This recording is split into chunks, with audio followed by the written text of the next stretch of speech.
You are Locked On Wolves POSTCAST, part of Locked On Minnesota on the Locked On Podcast Network. Your team every day.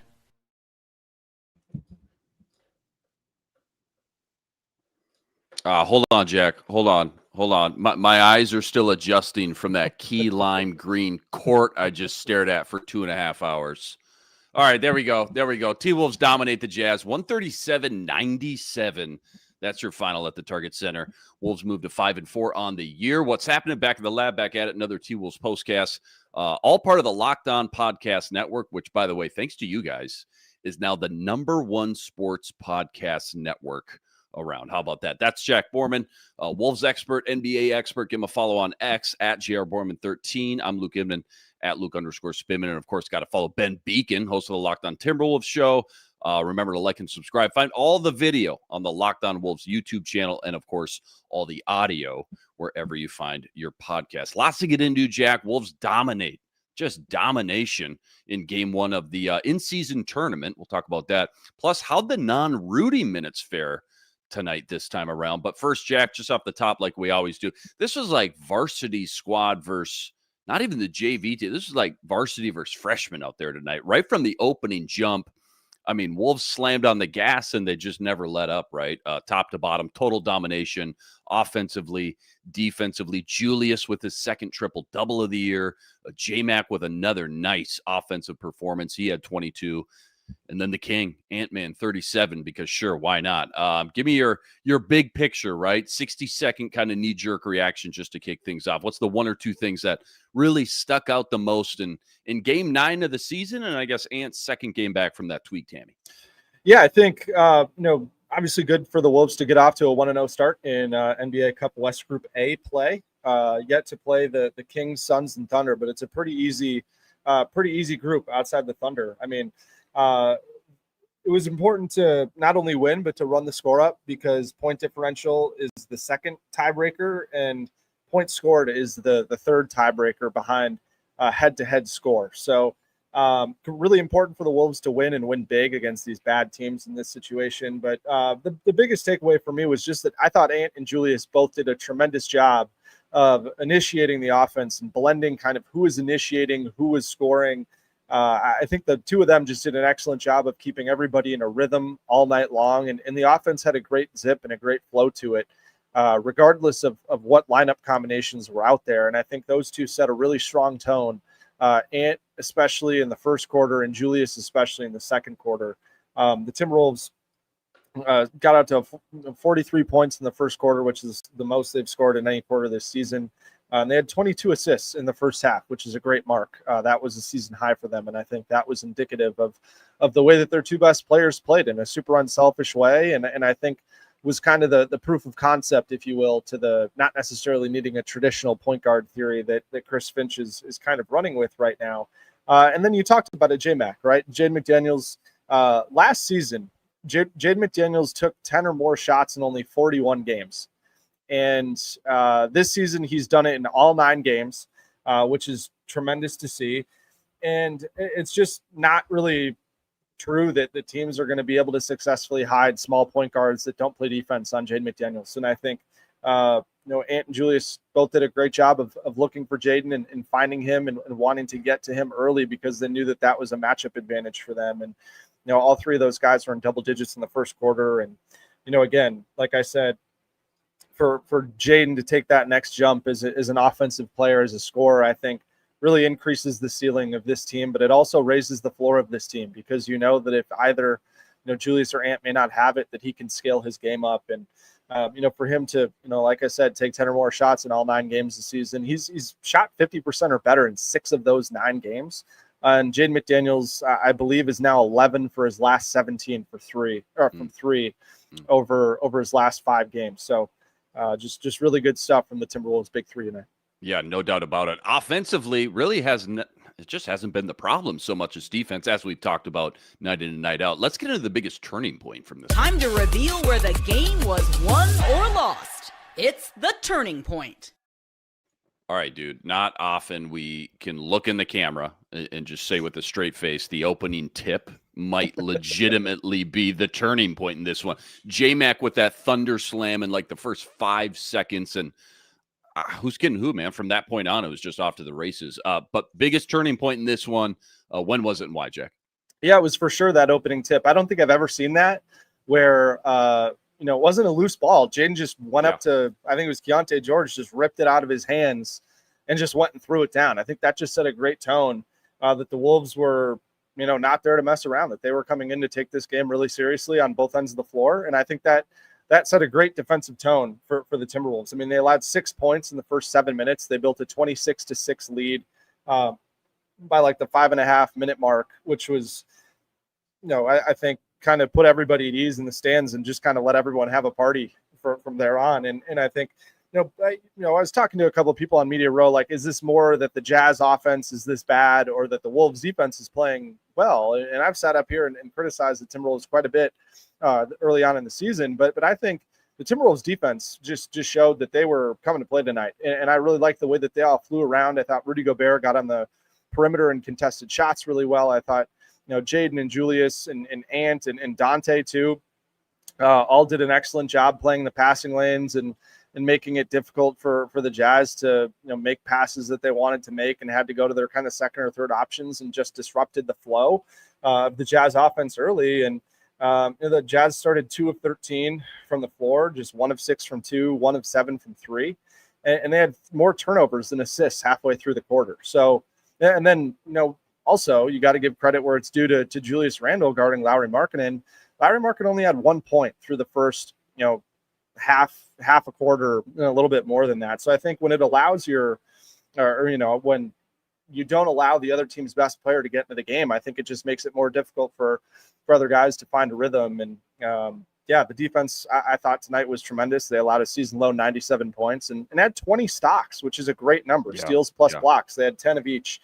I think just kind of speaks to the defensive activity, outside the rebounding, which we'll get into a little bit later. But I think you have to be really encouraged, not only from what we saw from the Timberwolves' 2 best players on the offensive end of the floor, but also just with the entire team, how they moved around and played defensively. Because this is a team, Utah, that has talent. I mean, Lauri Markkanen came in averaging over 30 points a game. Keontae George is averaging a little less than 24 points a game. So there's plenty of firepower there if you don't play defense. But the Wolves played defense tonight, and that was good to see. This is the Locked On Player of the Game. Again, kind of already touched on it, but tonight's game MVP, Jack, Julius with a triple-double, his second of the year, I want to say. J-Mac with a cool 22. He's been money offensively as of late. And then, of course, the big cheese, Ant-Man, 37. He owns the Jazz, dude. 117 points in his last 3 games now versus Utah. But got to pick one. Who was it? Why? Yeah, it's for sure Anthony Edwards. I think, I mentioned this in the last postcast that we did, that I thought, despite the Wolves ultimately losing to the Knicks, that Ant playing point guard got the team into their sets really, really well in the early part of that first quarter at Madison Square Garden and got the Wolves off to a really nice offensive start. And he did the same thing again tonight. I thought that he and Julius Randle, but mostly Ant, I think got guys organized where they needed to be and played really well out of pick and roll with Rudy Gobert and made smart decisions that got everybody a touch and was involved in the game from the jump, which was great to see. And I think when everybody feels like they're involved, everybody feels like they're contributing to what's going on that end of the floor, I think it also incentivizes guys to play harder on the other end of the floor. And you'd probably say that's unfortunate that's the case, but that's the reality. And Ant deserves a ton of credit for the way the offense played in the first quarter and really for the rest of the game because of the tone that he set as a playmaker on that end. And then as a scorer, right? 37 points in 26 minutes. That's about 1.42 points per minute. That's the best mark in any game of Anthony Edwards' career.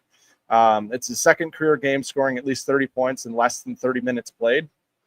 And, we've talked about the 3-point volume being kind of a point of contention in the early part of this season.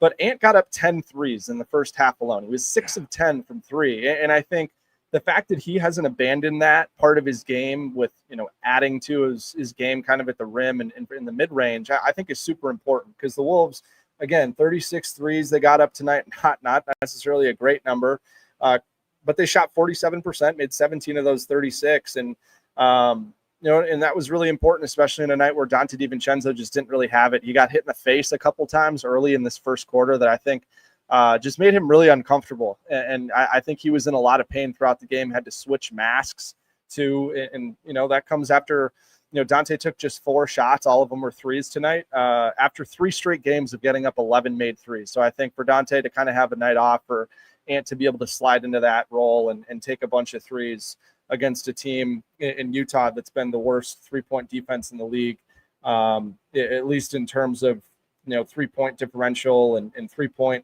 attempts allowed per game. They're last in both of those marks this season. So I think to really kind of pick at one of their weaknesses and apply a lot of pressure and basically double them up on the 3-point line was really important, and Ant deserves a lot of credit there. Well said there. Plenty more deep dive, including the non-Rudy minutes, how those look tonight. That's all coming up right after this. Quick reminder, tonight's episode brought to us by Monarch Money. Ever go check your bank account and go, where'd my money go? Dining out, online shopping, entertainment. So easy to lose track, isn't it? Well, that's where Monarch Money comes in. Not just another budgeting app. It's a complete financial command center. You can track all your accounts, investments, spending. It's all in one place.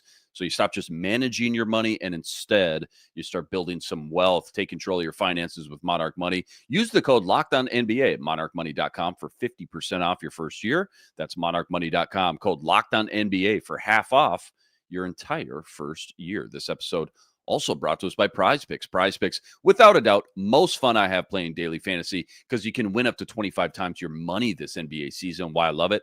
So easy to play. All you got to do, you select 2 or more players, pick more or less on their projected stats on any given night. Plus, they now offer Apple Pay, quick and easy deposits into your account all season long.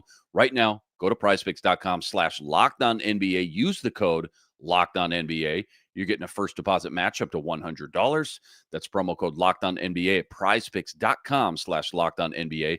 100% bonus match up to $100. Last but certainly not least, this episode is also brought to us by Built. Nobody likes paying rent, but if it's a must, you might as well get something for it. That's where Built comes in. Built's changing the game by turning your rent into things you can actually use.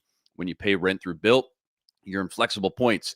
They can be redeemed towards hundreds of hotels, airlines, future rent payment, your next Lyft ride, you name it, they got it. Turn your rent into rewards and make points around your neighborhood by going to joinbuilt.com/LockedOnNBA. That's joinbuilt.com/LockedOnNBA. Use the link so they know we sent you. All right, before we get into what we'll be talking about, just a quick hitter here I want to touch on. I guess I just want to circle back to what we dove into last game on Wednesday night versus the Knicks, the non-Rudy minutes. That was a huge topic after that game. Those non-minutes have been, call spade a spade. They've been plaguing this team, Jack, like some gangrene, man. And against the Knicks, it was clearly a problem, kind of an Achilles heel that just needed to be addressed. I'm curious about what Finch has said about those non-minutes, if anything, and then how'd they look tonight in those non-Rudy minutes as well. Yeah, they looked a lot better in those non-Rudy minutes. And I think the biggest thing that you can control in those non-Rudy minutes is just having really good activity on the defensive perimeter. And that if they can contain the ball better, I think that kind of removes some strain on the rim protection. And if you can have better perimeter contain, then you don't have to have as many guys rotating behind the play. And then guys are out of position on the defensive glass, which allows people on the backside of the play to corner crash, or, if a backside help defender has to come over and contest a shot, it could leave a power forward or a center right there to clean up the offensive glass. And so I think tonight the Wolves did a better job of containing the ball on the perimeter. I think the next step of that is still just being able to rebound a little bit better. I think for the Wolves in this game tonight, their offense was fantastic in those non-Rudy minutes. They had an 150 offensive rating, which is, again, tremendous. 115 is league average. About anything above 125 is incredible. And so they won the non-Rudy minutes 66-50. So they were plus 16 in 19 minutes that Rudy did not play tonight. And then for the defense, they had a defensive rating of 109. So I think that was obviously great to see that was much improved from there, because it's been sitting north of 140 in those minutes. So that was really good to see overall from the Wolves. And then in those non-Rudy minutes as well, I thought that Guys like Naz Reid and Julius Randle both did a really good job, as well as Jaden McDaniels, of attacking the offensive glass. Rudy did that well in the minutes that he played. But the Wolves tonight, 13 offensive rebounds for 18 second chance points, helped them dominate in the paint 60-42, which was good to see. And that's against a Jazz team that's been really good rebounding the basketball on both ends of the floor. They're one of the 3 or 4 best offensive rebounding teams in the league. As you saw, they had 16 offensive rebounds tonight. But they're also top 10 in defensive rebounding percentage. So, that was good to see. Again, the biggest thing for the Wolves is if you can contain the ball better than how they have been, it produces less strain on the backside of the defense to have to rotate and help, and just keeping everybody in better position puts you in better position to rebound. And so I think tonight was obviously against a far inferior opponent, but it was definitely a good step in the right direction in those non-Rudy minutes. This is what you'll be talking about. All right, here's what I'll be talking about. You're 4-4 coming into tonight, right? Just kind of got smoked by the Knicks on Wednesday, your last game. 500 team. Ant tweaked the hammy and then didn't really look himself in that first game back on Wednesday. But tonight, again, bad team. I get it. Everything was clicking, though, pretty much for everyone. Offense, defense, you name it, they had it. Could this be one of those games that we look back and say, maybe that was a turning point early in the year and kind of got this team just cooking, just rolling with a little bit of momentum? And then part 2, the people want to know, Jack Berenger, the 17th overall pick. He lives 6 points, a block, and a dunk. Quick thoughts on the rookie who finally got some time. Yeah, for sure. I mean, we've seen it with guys in the past with Chris Finch, namely with Nickeil Alexander-Walker when he first came over from the Jazz in that trade a few years ago, that, playing really well in garbage time minutes is the way to get into the rotation if you're not presently in the rotation other than an injury. And Berenger did a really good job tonight of impressing on both ends of the floor. He had 6 points, made all 3 of his shots. Had some really nice finishes inside. I love how hard he rolls after setting a screen, just kind of explodes after that contact. And I also thought that he did really well matching up against Slow-Mo, right? Slow-Mo's a guy who can handle on the perimeter, obviously, as we all know. We love him. And also plays at kind of an interesting pace that can lull guys into fouls. And I thought that, I thought he did a good job in that matchup. And I think, again, I am of the opinion that I would rather see, Johan Berenger in these minutes than Rob Dillingham, just because I'm a bigger believer in that the Timberwolves need more of what Berenger brings them than more of what Rob Dillingham brings them right now. And I may be, in the minority on that, and that's totally fine with me. But I think you could also have that, kind of last rotation spot. Maybe a night you need more offense, you go to Rob, and a night you need more defense, you go to Berenger. And I just think having Berenger as an option that you can go to if the rim protection in the non-Rudy minutes and the defensive rebounding in the non-Rudy minutes is really poor, that you can just go to that. And I think he gives you another element that could help you in a playoff series, whereas I just don't know that Rob Dillingham does. I'd love for Rob to, prove all of us wrong, but I think it just seems like he's fighting more of an uphill battle than Berenger is. But yeah, I just think, again, overall from tonight, if Ant and Julius can continue to initiate the way they did tonight, the way they did against the Knicks, I think that the point guard problems is going to be just not as big of a problem as a lot of people think it might be. And I think, again, if there's going to be some ups and downs with it in the regular season, and that's totally fine with me. I just think as long as the Wolves are one of the top 6 teams, it doesn't really matter. But hey, just do it now. Get some lumps out of your system now so that you're prepared for the playoffs. And I think too, it kind of allows Dante and Jaden to play in their natural positions, and they've been excellent playing in those natural positions, especially Dante, since he's been playing pretty much exclusively off the ball. And then I think also it'll just be more comfortable in the late game for the Wolves too.